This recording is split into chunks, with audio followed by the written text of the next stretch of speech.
స్టోరీలోకి వెళ్లే ముందు మా ఛానల్ని సబ్స్క్రైబ్ చేయండి. ఒకవేళ కేంద్రంలో ఇండియా సర్కారుకు టీడీపీ జై కొడితే జనసేన సంగతేంటో? దేశంలో రాజకీయ గాలి మారుతోంది. కాస్త కాంగ్రెస్ వైపు మల్లుతోంది. ఇండియా కూటమి పక్షాలు ఎక్కడికక్కడ బీజేపీకి ధీటుగా నిలుస్తున్నాయి. అటు 10 ఏళ్ల మోదీ పాలనపై సానుకూలత ఏమీ లేదు. దీంతో కాషాయ పార్టీకి ఎదురీత తప్పడం లేదు. మొత్తం మీద బీజేపీకి 200 ఎంపీ సీట్లు కూడా సాధించుకుంటే ఆ పార్టీ ఆధ్వర్యంలోని కూటమిని ఎన్డీఏ నుంచి కొన్ని పార్టీలు బయటకు వస్తాయని చెప్పొచ్చు. ఇలాంటి పార్టీలు బీజేపీ మీద ప్రేమనో, నరేంద్ర మోదీ నాయకత్వం నచ్చడంతోనో పొత్తు పెట్టుకోలేదు. నయానో భయానో, కేసుల బూచితోనో, హిందూత్వ ఆలోచనతోనో కేంద్రంలో అధికారంలో ఉన్నందున ఎన్నికల సమయంలో ఉపయోగమని ఊహించో బీజేపీతో చేతులు కలిపి పోటీ చేసిన పార్టీలు చాలా ఉన్నాయి. ఇలాంటి వాటిలో ఏపీలో టీడీపీ ముందు వరుసలో ఉంటుందని చెప్పక తప్పదు.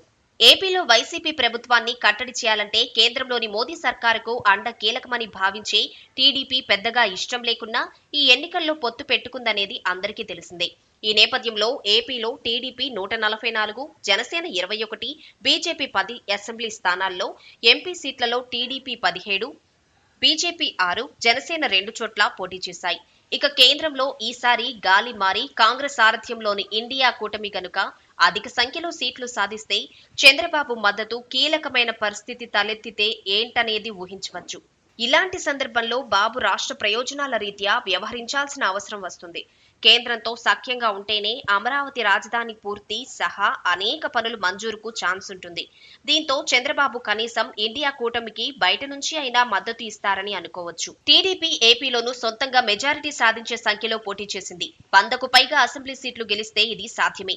ఇక కేంద్రంలో కాంగ్రెస్ ప్రభుత్వానికి మద్దతు ఇవ్వాల్సిన పరిస్థితుల్లో జనసేనతో ఎలా వ్యవహరిస్తుందన్నది కీలకం.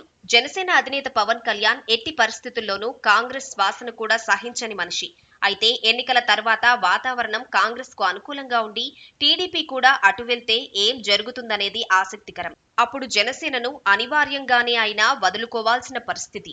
ఈ వీడియో నచ్చినట్లయితే లైక్ చేయండి, సబ్స్క్రైబ్ చేయండి.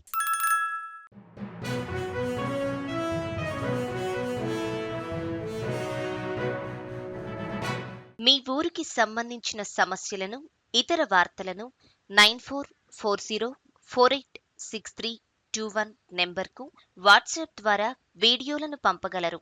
వాటిని మా తెలుగు టీవీలో ప్రసారం చేయటం జరుగుతుంది. మెరుగైన సమాజం కోసం మీతో మేము అడుగులు వేస్తాం.